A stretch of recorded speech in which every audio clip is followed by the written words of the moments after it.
Oh, Bonsoir le grand maître, comment allez-vous? ça va bien et toi? Dieu merci, tout va très bien. Ah, très bien. Euh, Je te dis vraiment merci. Je salue toute la belle classe. Et vraiment, j'ai pris l'émission en cours, mais bon, je pensais que j'étais trop un peu en retard sur ça, mais bon, je suis très content d'être. Je crois que je suis le premier, c'est ça, hein, au grand temps? non, je dirais le troisième. Et bon, ok, ben, tant mieux, c'est pas grave. C'est toujours bon. Le plus important, c'est la chance de participer à cette belle plateforme-là. En fait, mon grand oncle, je vais déjà confirmer ce que la mère vient de dire tout à l'heure là, concernant cet individu, ce monsieur abject là, qui essaie de nous tirer dans son enfer à lui. J'ai un père, quand on était encore au pays, qui m'avait une fois dit ce que la mère de Médine vient de dire. C'est un véritable peureux, ce monsieur-là. C'est un pleutre, ce monsieur.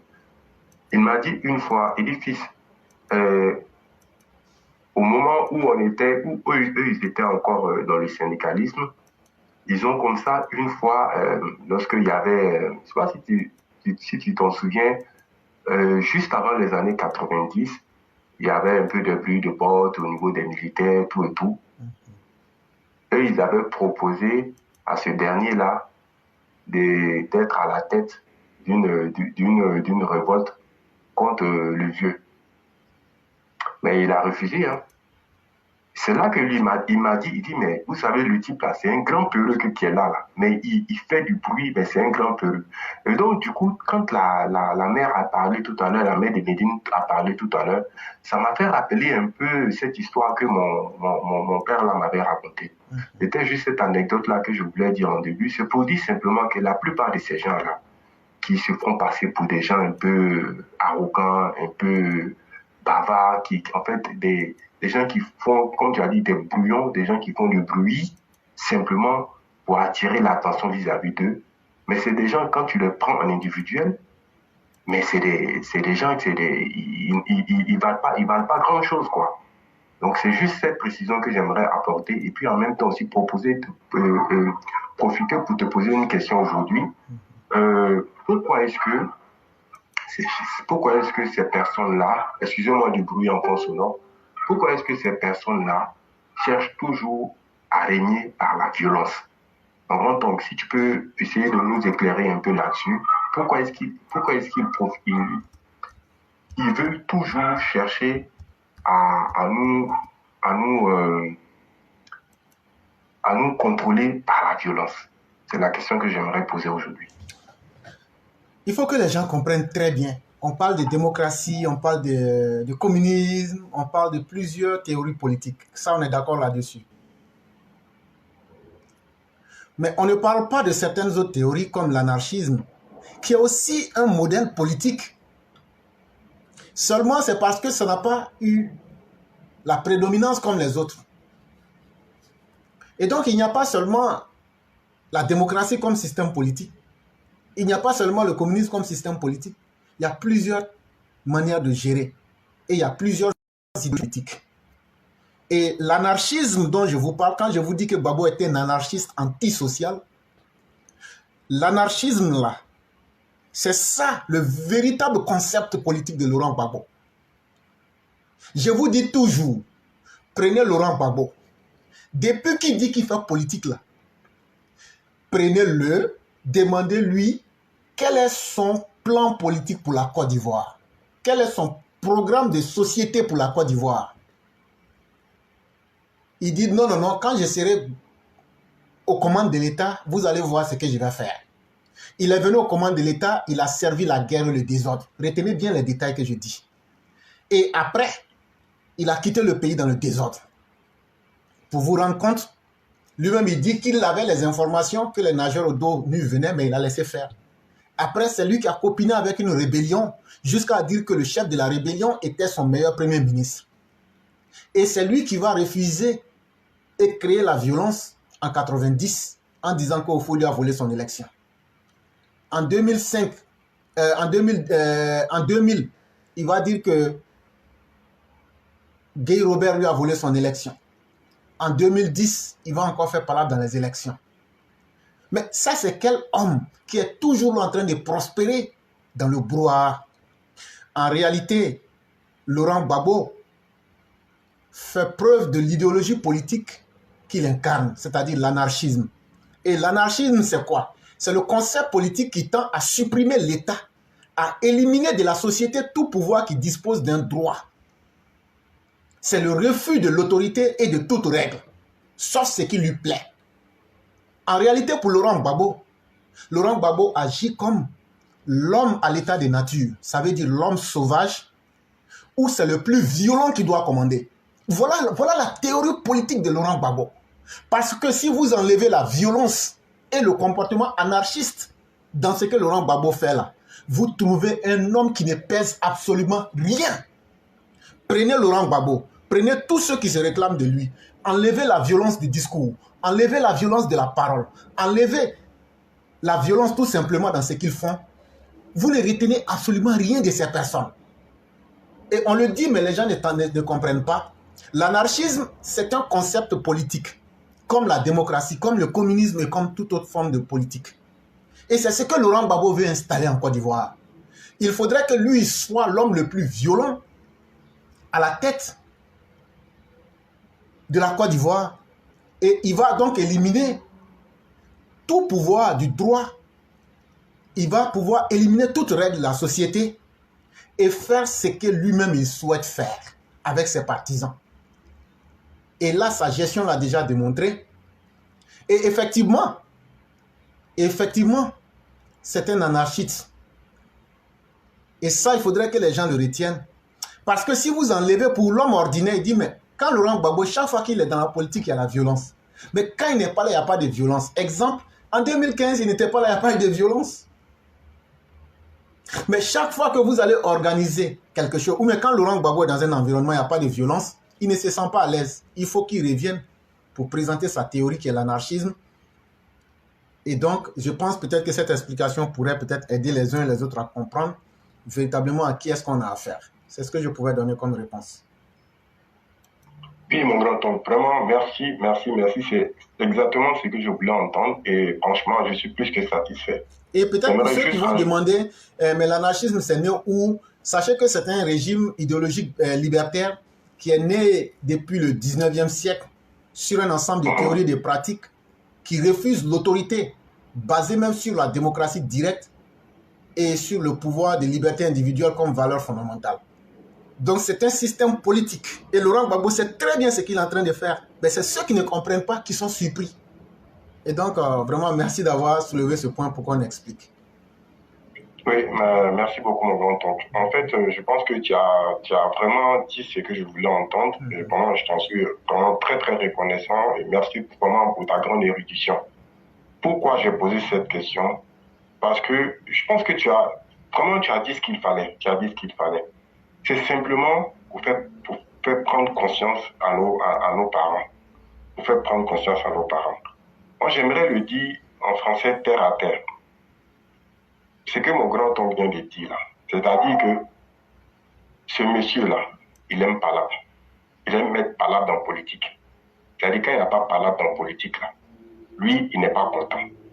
Parce qu'il ne peut pas, lui, s'asseoir, réfléchir et puis trouver une solution en paix avec les autres. Il ne peut pas. Il ne peut pas faire ça. Pourquoi? Parce que quand la réflexion, là, ça demande beaucoup de connaissances. Réflexion, là, ça demande beaucoup d'intelligence. Réflexion, là, ça veut dire qu'il faut être juste envers toi-même et puis juste envers les autres quand tu réfléchis. Et puis réflexion, là, ça demande aussi de chercher à avancer vers la vérité. Bon, vous savez, il y a des gens et ils ne peuvent pas faire ça. Et puis eux-mêmes, là, au fond d'eux, là, même, là, ils ne sont pas bons. Donc, qu'est-ce qu'ils aiment?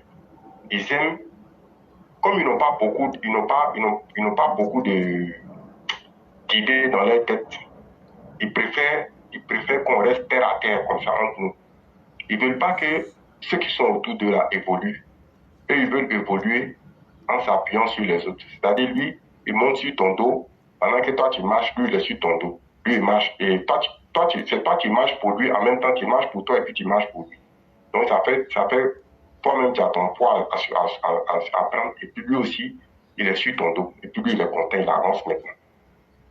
Quand il fait ça, là, quand il fait ça, quand il a le pouvoir, il devient encore très, très, très méchant avec toi. Il est très violent avec toi. Mais pourquoi il fait ça? Il fait ça pour marquer ton esprit. Il fait ça pour que quand tu le vois, là, tu aies tout de suite peur de lui. Il fait ça quand il va avoir le chaos, là. C'est-à-dire quand il y aura le fourre-fourre partout, quand il y aura le désordre partout, là. Toi, tu ne vas pas oublier ce que lui t'a fait. Entre nous, là, qui a oublié ce que nos maîtres nous ont fait quand on était à l'école primaire. Même si tu as tout oublié, là, il y a un, tu vas te rappeler de ça. Donc, c'est ça, lui, sa façon de faire, ce qu'on appelle politique, là. Lui, c'est comme ça il fait. C'est-à-dire, il faut qu'il pose un acte. Jusqu'à ta mort, tu ne vas pas oublier. Ça va rester marqué dans ton esprit. Comme dans l'ancien temps, là. Dans l'ancien temps, façon nos vieux faisaient, là. Nos anciens, pas nos vieux, mais nos ancêtres faisaient. Ils amenaient un enfant. Ils partaient comme ça dans un endroit. Ils prenaient un enfant qui les suivait. Quand ils arrivaient dans l'endroit, là, ils giflaient l'enfant tellement l'enfant là tombait, il pouvait même s'évanouir. Mais je vous assure que l'enfant là, il n'allait jamais oublier cet endroit-là.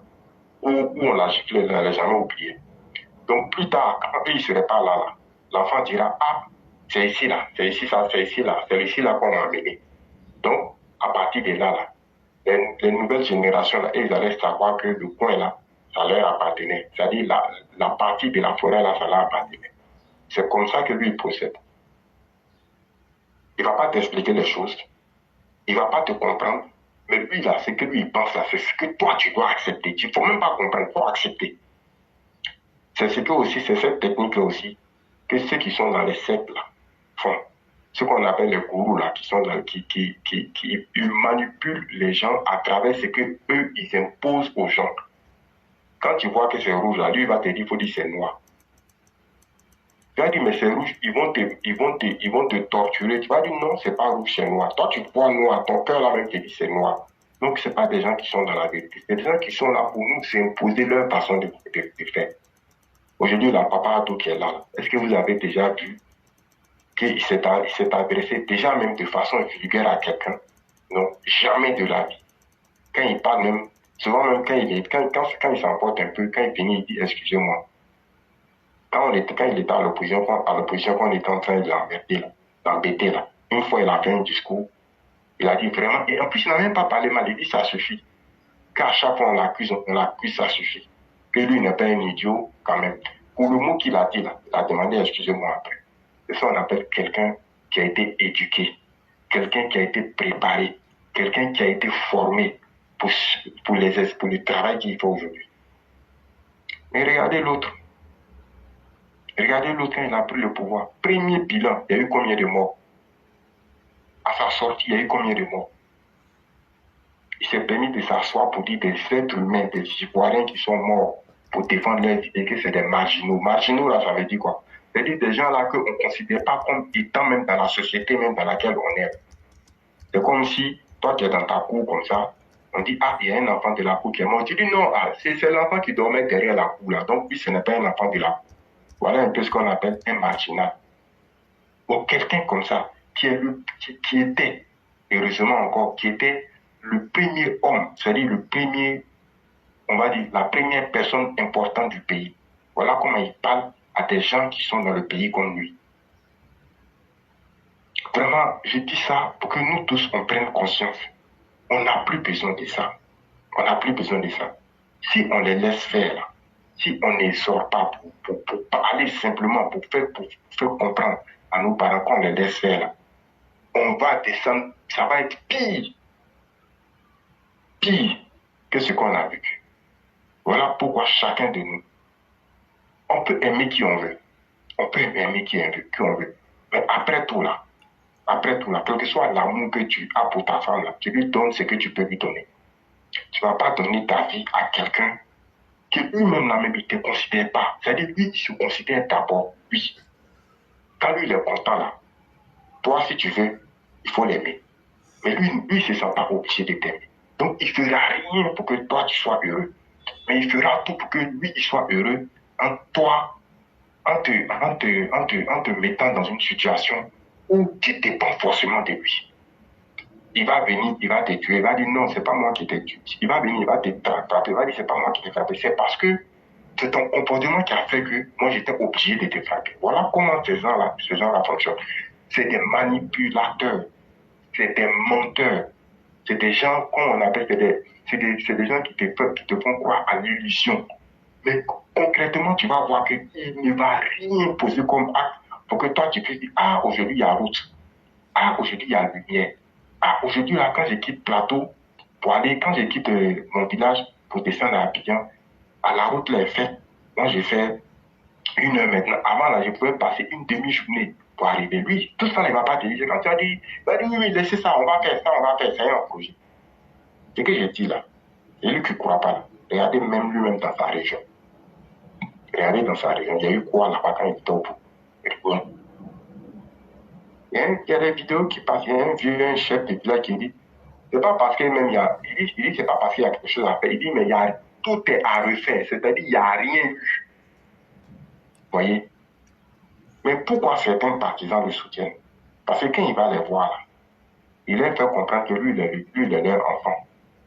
C'est-à-dire, il procède par le sentiment de, on va dire, de tribalisme. On parle la même langue, on mange la même chose, on a la même culture, donc vous êtes obligés de me soutenir. Parce que si vous ne me soutenez pas, vous voyez ceux qui sont autour de vous là, c'est eux qui vont venir vous tuer. Alors que, Dieu merci, Dieu nous a montré que ce qu'il est en train de dire là, c'est faux. C'est faux. Et comme ces partisans commencent à comprendre, certains en tout cas commencent à comprendre, parce que grâce à notre président, la lumière du monde, il est en train de nous montrer que, à travers son intelligence, à travers sa patience, que ce pourquoi on l'a accusé là, c'est faux. Qu'est-ce qu'on n'a pas dit sur lui? Oh, celui-là, s'il vient, il va brûler toutes les églises. Il va tuer tous ceux qui ne sont pas musulmans. Mais aujourd'hui, regardez, il arrange même plus même la zone de ses ennemis d'hier, même que lui-même sa zone. C'est ce qu'on appelle un homme de qualité. Vraiment, même si on ne s'aime pas là, aimons ceux qui nous aiment, aimons ceux qui nous apportent le bonheur. Nous, on est né à Abidjan, on n'a vu que 2 ponts. 2 ponts. Pont Fauboigny, pont de Gaulle. Mais aujourd'hui, regardez, est-ce que nos enfants là, nos petits-enfants là, nos petits frères, nos neveux, nos nièces, est-ce que quand eux, ils vont grandir là, ils seront fiers. C'est-à-dire pour eux, ça sera normal. Vous voyez, voilà pourquoi nous devons soutenir des hommes capables, des hommes dignes, des hommes humbles, qui ne restent pas là à raconter n'importe quoi à n'importe quel moment. Hein? Quand on parle de comment il s'appelle, quand on te demande, ah, pourquoi je dois te soutenir? Ah, tu n'es pas obligé de me soutenir. Ça, c'est le discours d'un homme responsable, ça. Et il a tellement endormi l'esprit de ces gens qu'il y en a même quand il dit ça, même il y en a qui applaudissent. Parce que aussi, c'est un grand féticheur que vous voyez là, un grand idolâtre. Idolâtre, là, c'est ceux qui vont adorer les trucs bizarres, il est dedans. Donc, pendant qu'il était au pouvoir, là, vous avez vu les monuments là, non? Il y avait des choses bizarres dedans. Donc, il y en a qui le suivent comme ça. Nous, on n'est pas comme ça. Je suis prêt à mettre ma main au feu que, en tout cas, mon grand-oncle, la classe, là, on n'est pas comme ça. Parce que nous-mêmes, là, on n'est pas content du prix de notre papa adoré, là, notre papa bonheur, on lui dit ça, et puis on avance. Parfois, on lui dit ça, et puis on avance. Lui-même, là, il est fier, il est content, il dit, ouais, ça, c'est des enfants. C'est des enfants qui savent que souvent, il faut aussi remettre aussi un peu les pendules à l'heure pour que le père reste focus sur son objectif. Mais lui, quelqu'un qui allait tuer le petit frère de son comment il s'appelle, de son ami d'enfance, il allait le tuer. Parce que l'autre est rentré après lui dans la rébellion. Il a tué son propre docteur Clifton, là, lui, là, ils l'ont tué. Et puis ils ont refusé qu'on enterre son corps. Bon, ça fait quoi ça? Tu allais faire 11 ans de prison, tu reviens. Tu nous sors des discours, ce qui s'est passé, c'est grave. Toi, tu n'as jamais fait quelque chose de grave à quelqu'un. Tu allais faire 11 ans de pénitence, de paiement, tu n'as même pas changé. Tu viens encore, tu crois qu'on est au 12 avril 2011. Vraiment, méfions-nous de ces gens-là. Méfions-nous surtout de leur état d'esprit qui est très, très, très morbide. Quand je dis morbide, là, ça veut dire que leur état d'esprit, c'est comment on fait pour tuer beaucoup de gens, pour que les gens soient traumatisés. Il y a quelque chose qu'on appelle le symptôme de Stockholm. C'est-à-dire quelqu'un qui t'a tellement maltraité là.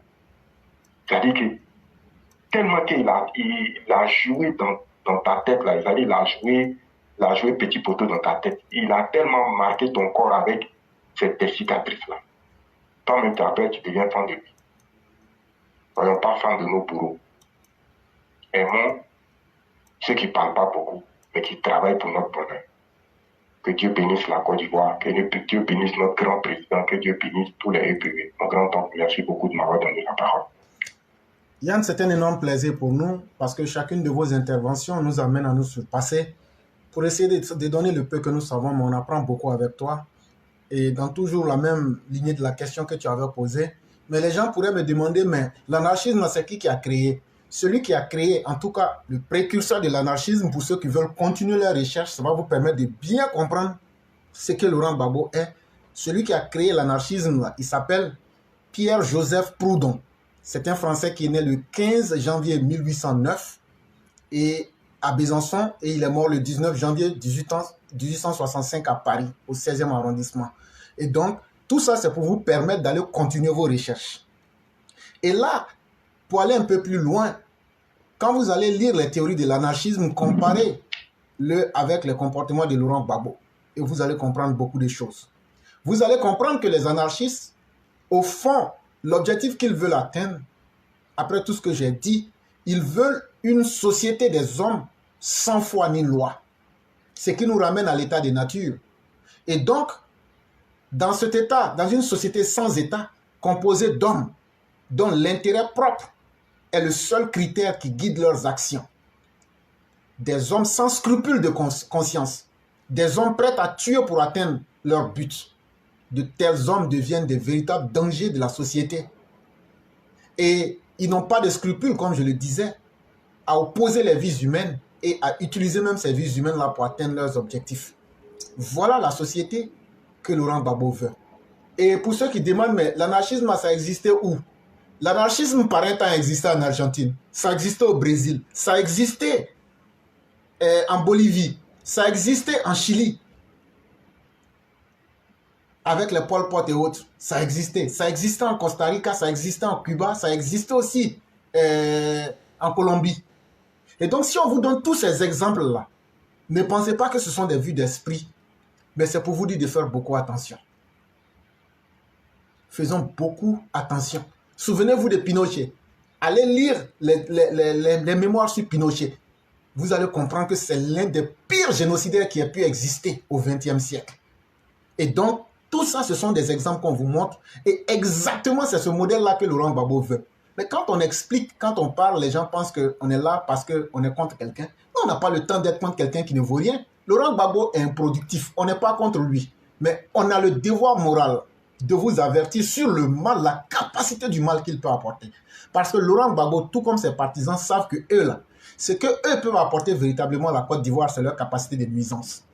Sinon, ils ne peuvent rien apporter de positif dans la société ivoirienne. Et donc, merci d'avoir soulevé ce point-là.